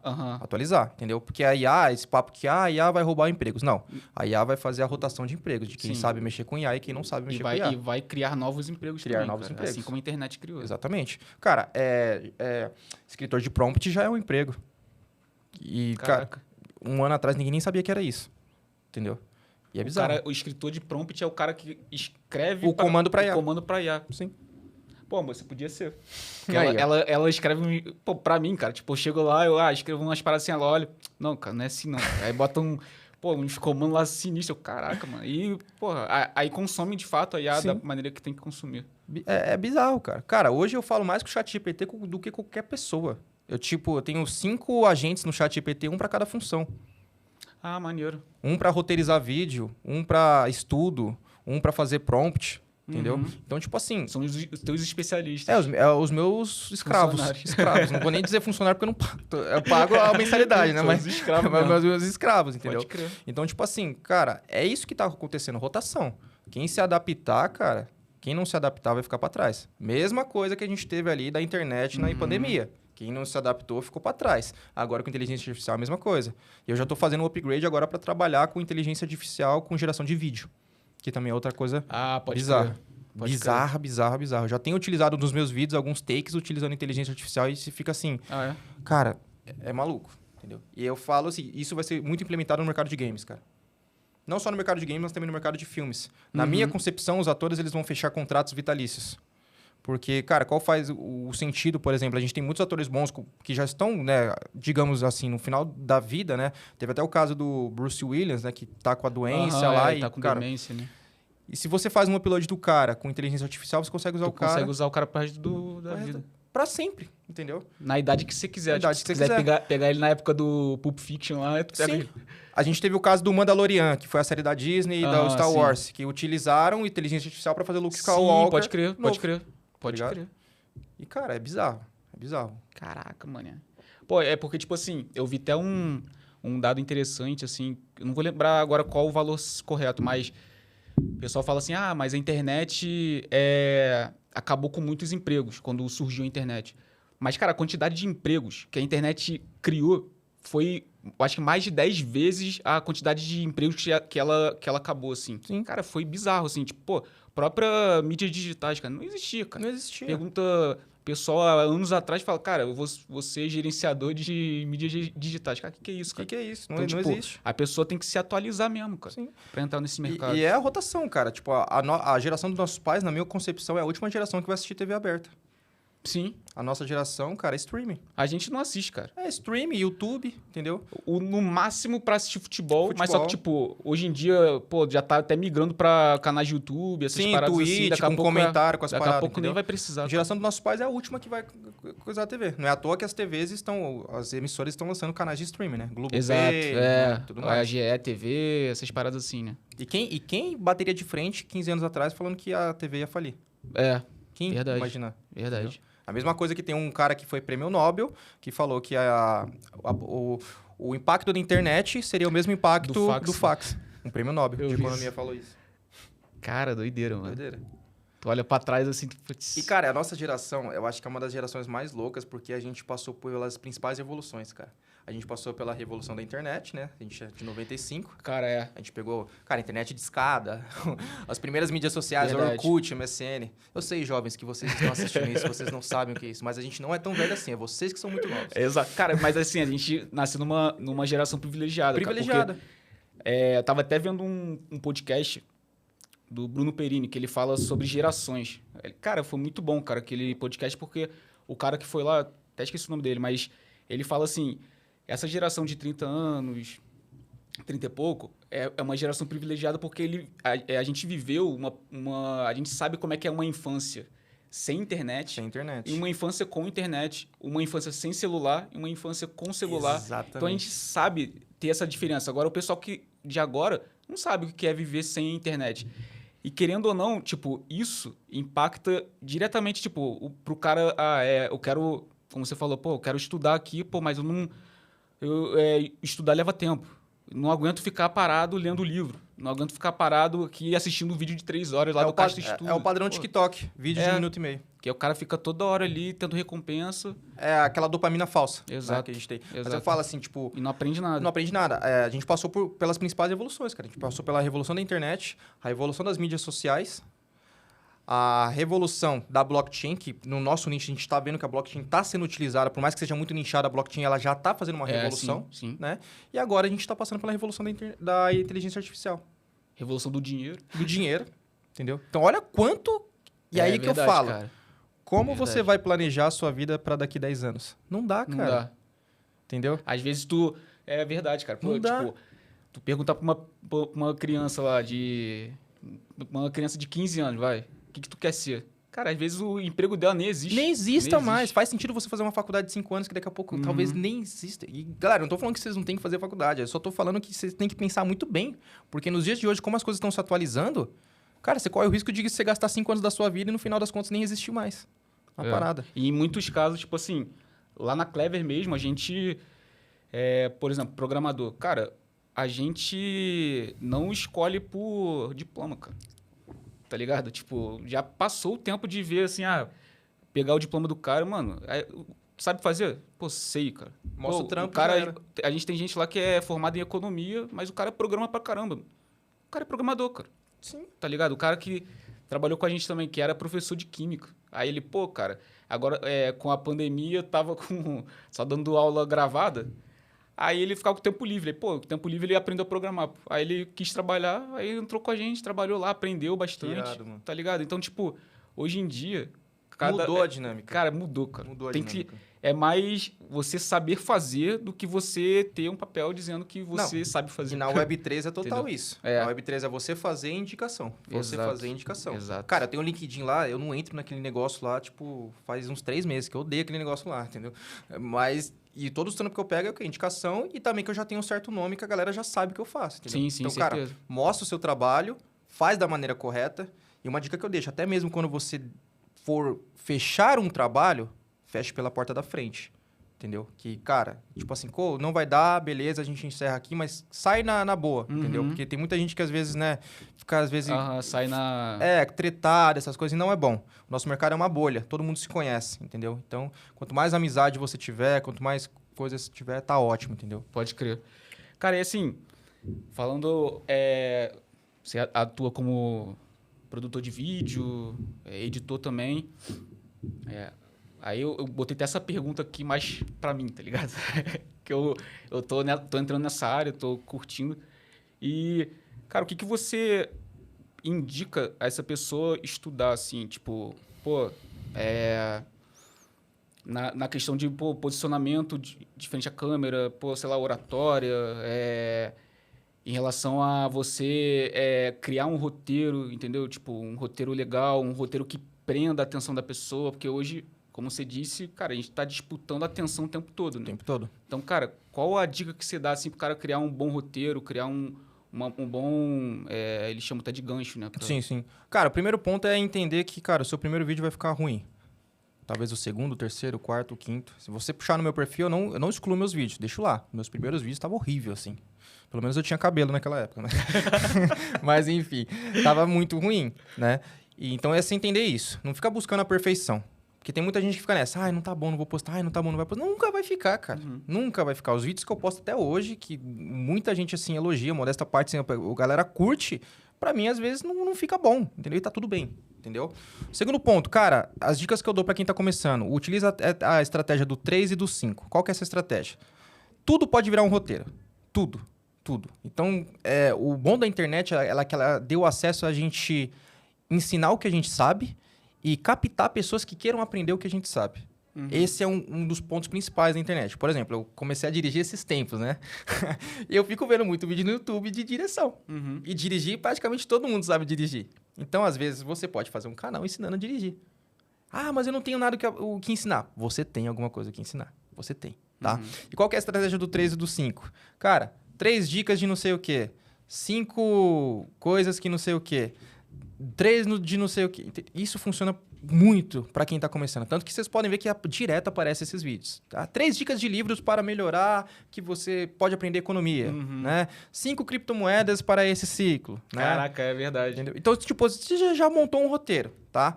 Outro ponto, saber o que é a CTA, né? Que é a Call to Action, né? Que é um convite para você, no final do vídeo, que muita gente peca, e até eu peco nisso daí, porque às vezes não gosto de fazer, que é você convidando a pessoa para te seguir o seu perfil. Muita gente coloca a CTA no final do vídeo, né? E se você gostou desse vídeo, curte aqui e comenta o que você achou. Coloca a CTA no meio. Ah, porque o cara vai precisar passar ali, já tá... Entendeu? Você dá o comando pra pessoa. Então, tipo assim, você deu a segunda dica e antes de eu dar a terceira dica, comenta aqui embaixo, coisa e coisa. E vamos pra terceira dica. Então, você prende a pessoa. Cara, né? aí, tipo, até te cortando. Vai lá. Eu vejo teus vídeos assim, eu vejo que tem muito engajamento, cara. Os caras, tipo, a galera comenta mesmo e tal, e você responde todo mundo. Tem que... cara, ajuda, assim, tipo... Claro que chega uma hora que, por exemplo, os vídeos do Casta, né? A gente acertou um viral esses dias lá que deu 750 mil visualizações. Nossa. E o pessoal se matando nos comentários, assim, tipo... Eu só comendo pipoca, assim. Aquilo ali, tu deixa. Pô, não, engajem, briguem. Então, ali, tipo, não tem como responder, né? Tipo, não dá. Mas quando você ainda tem um engajamento relativamente médio ali, que dá pra você responder, responde, porque isso faz bem, né? Não responde na hora, espera um pouco, porque aí o algoritmo vai esquentando de novo e tudo mais, né? Sobre posicionamento de câmera, cara, não tem muito segredo, né? O que eu sempre aconselho é faça o melhor com o que você tem. né? Hoje eu tenho um celular bom que eu utilizo ele para gravar meus vídeos, mas antes eu tinha um iPhone 11, que não é um celular tão bom assim para gravar, né? Então, cara, quanto pior for a sua câmera, utilize lugares mais claros, com luz natural. Isso vai ajudar o seu vídeo a ficar melhor. Posicionamento de câmera, quadrado, né? Aqui no ombro, aqui tórax. Se você quiser fazer algo mais amplo, né? Dá uma olhada, grava um take antes, grava um take depois, né? Uma coisa que você pode utilizar para deixar os seus vídeos mais dinâmicos, não gravar só em uma posição, gravar em outros takes. Então, por exemplo, eu tô aqui falando com você, meu nome é Bruno Liman e tudo mais, e hoje eu vou falar de não sei o quê, entende? Então, você deixa um pouco mais dinâmico. E, cara, utilize a sua criatividade. Não sei se eu posso fazer um merchan aqui. Faz, cara, fica à vontade, que é canal aberto. Cara. Show. É que, assim, muita gente em 2024 falou, cara, você tem que lançar um curso, E hoje eu tenho um curso voltado só a audiovisual, onde eu ensino as pessoas desde fazer um roteiro, a qual o melhor equipamento utilizar, a gravar um vídeo, editar um vídeo e colocar no ar. Tipo assim... Faz o seguinte, galera, eu vou botar na descrição aqui do vídeo ou no primeiro comentário fixado aí, a gente vai colocar o link. Boa, valeu. É mais o que eu falo assim, porque esse curso ele foi feito justamente assim, eu utilizo os equipamentos mais baratos e eu gravo, assim, eu poderia ter gravado com minha câmera principal, mas eu gravei ele todo com os vídeos, né, que eu fiz, eu gravei ele todo com o meu celular antigo, né, com a câmera bem ruim, pra mostrar que dá, fazer. Entendeu? Pô, legal. Então o lance é esse, é você utilizar o melhor que você tem, utilizar o que você tem da melhor maneira possível, entendeu? E, cara, e ser criativo e consumir conteúdo. Consome bastante conteúdo pra você ligar a criatividade, entendeu? Porque, cara, tem dia que realmente, mano, não tá vindo nada. Então, o que eu faço? Vou abrir o feed e começo a olhar. Falo, pô, esse ângulo que esse cara fez aqui é legal, né? Pô, esses dias eu tava sem ideia pra fazer um take lá, peguei meu cachorro, mano. Peguei meu cachorro, vem cá, você vai gravar comigo.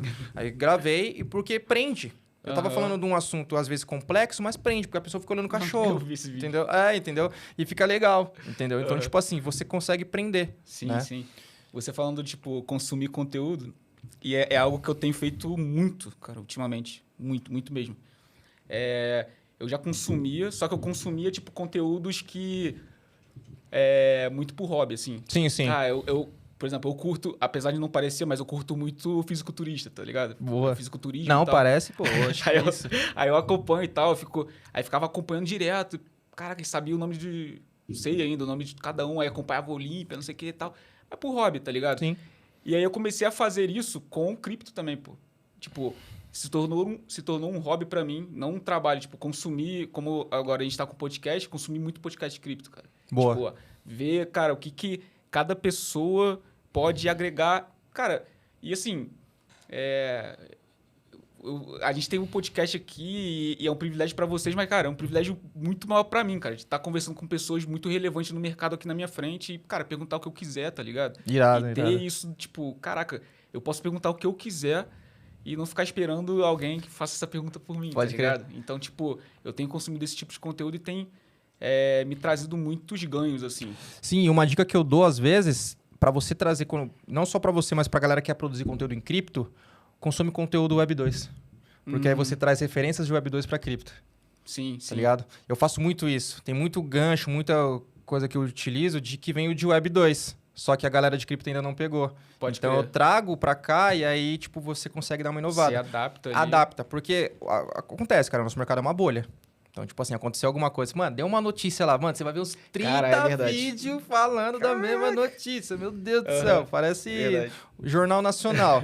Aí eu falo, mano, não, vamos por outra linha, entendeu? Então, tipo, você consegue adaptar. Tem um quadro que eu tava fazendo no Instagram, só que eu parei que tava dando muito trabalho, que era a dose mensal de análise on-chain. Só que qual que foi a minha ideia? Além de eu fazer um vídeo longo, eu fiz por carrosséis de vídeo. E, cara, deu muito certo, assim. Tipo, deu muito certo, assim. A galera curtiu muito. Tem feito agora story, né? Eu faço mais story porque, cara, dava muito trabalho, assim. Era 3 horas gravando. Mas esse conteúdo era bom, mano. É bom porque, assim, eu fiz em carrosséis. E aí a pessoa não percebe que ela tá assistindo um vídeo de 8 minutos. Porque tá em carrosséis de 50 segundos, tá ligado? Então, tipo você quebra. E eu peguei isso de Web 2, de uma menina produtora de conteúdo de Web 2, que ela fazia a parada dela em carrosséis, entendeu? Então, pegar, às vezes, referências do mercado de Web 2 pra trazer pra cripto também funciona bastante. Você consegue inovar no seu nicho. Sim. E, tipo, o cara não fica maçante ali, Não né? fica maçante. Maluco. É muito louco, porque, mano, você tá assistindo um vídeo de 7 minutos, só que seu cérebro não entendeu. Assim, eu gosto muito de conteúdo grande, assim. A gente começou, quando começamos a fazer o vídeo e tal, aí eu fazia os roteiros, aí A minha esposa falava assim, pô, teus roteiros são roteiros de YouTube, tá ligado? Tipo, pra fazer conteúdo pro YouTube. Pro Instagram é algo mais compacto. É que o Instagram agora você consegue ir até 3 minutos Reels, né? Isso. Eles estão dando um pouco mais de valor pra vídeos mais longos. Mas antes, quando era até 1 minuto e meio, era sofrido, cara. Sim. Às vezes, Pô, tu faz bateu 1 minuto e 35. Eu falei, mano, tem que tirar 5 segundos. De onde que eu vou tirar o negócio, tá ligado?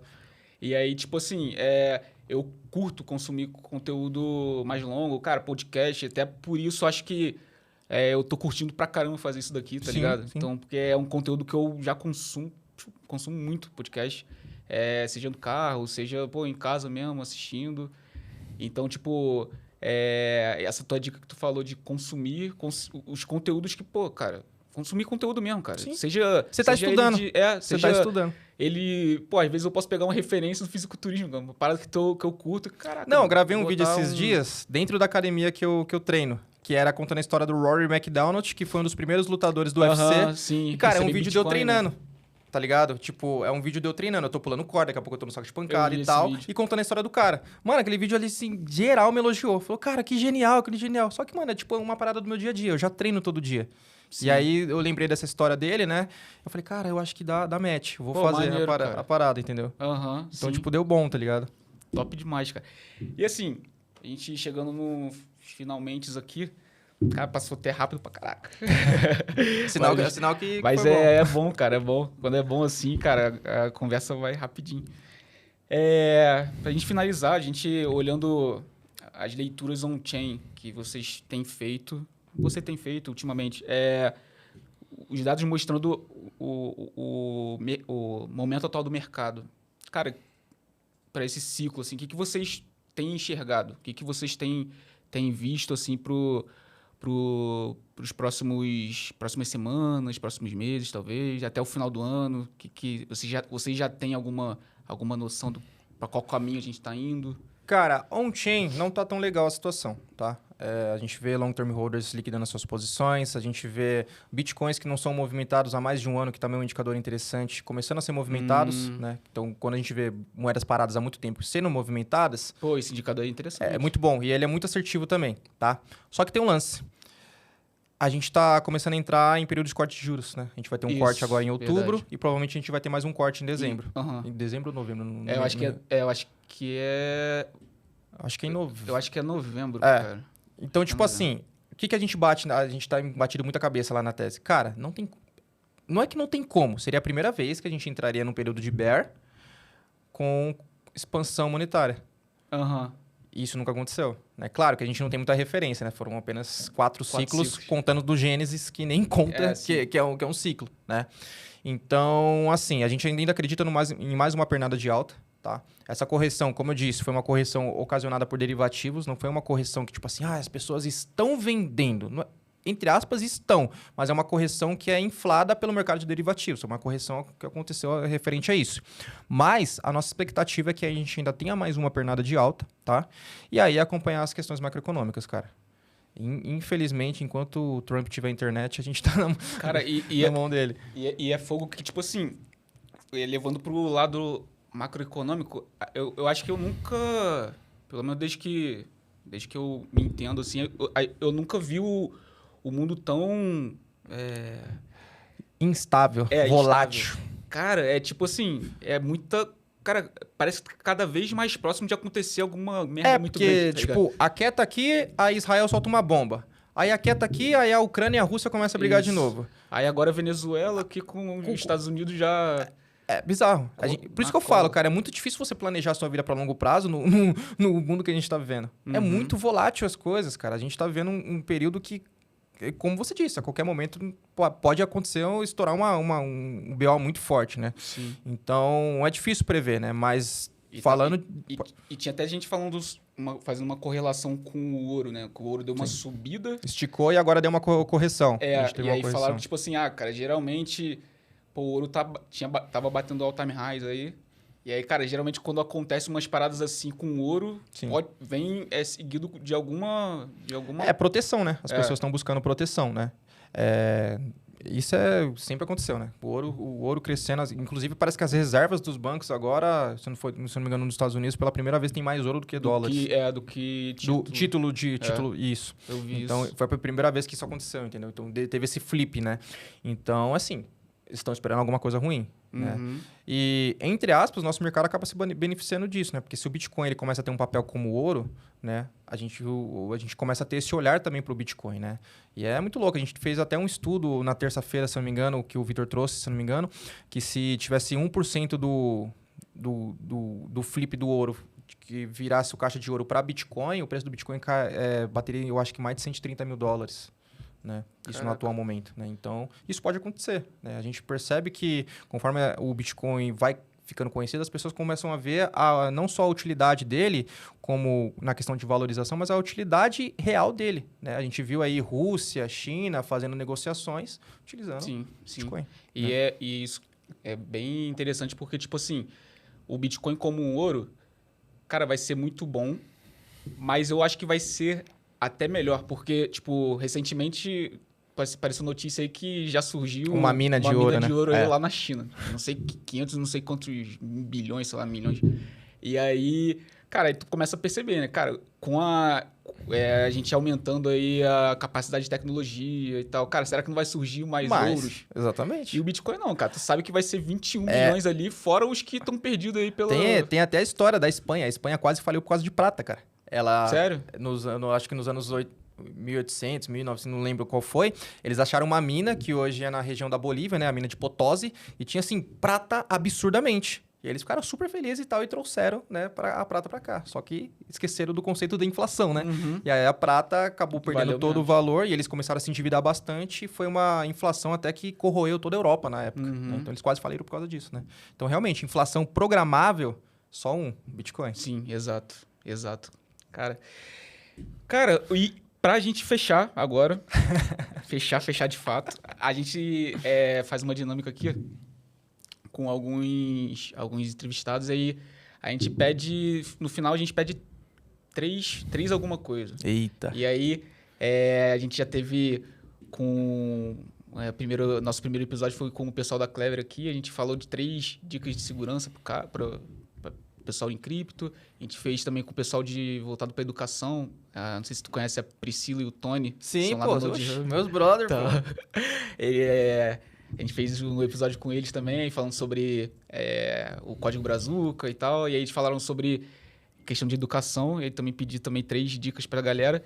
E pra você, cara, eu vou pedir 3 dicas. Mas dessas dicas aqui, pode ser... Aí você pode escolher. Pode ser tanto de análise on-chain ou relacionado ao mercado de trabalho. Tipo, 3 dicas que você dá pra quem, cara, tá caindo de paraquedas agora, mano. Tá. O cara chegou assim, da nossa idade, 30 anos, ó. Tô caindo de paraquedas agora em Web3. O que eu faço? 3 dicas. Tá, vamos lá. Boa. Primeiro, não tenha pressa em enriquecer. Enriquecer vai ser o resultado de um trabalho bem feito. Segundo, se associe às pessoas certas.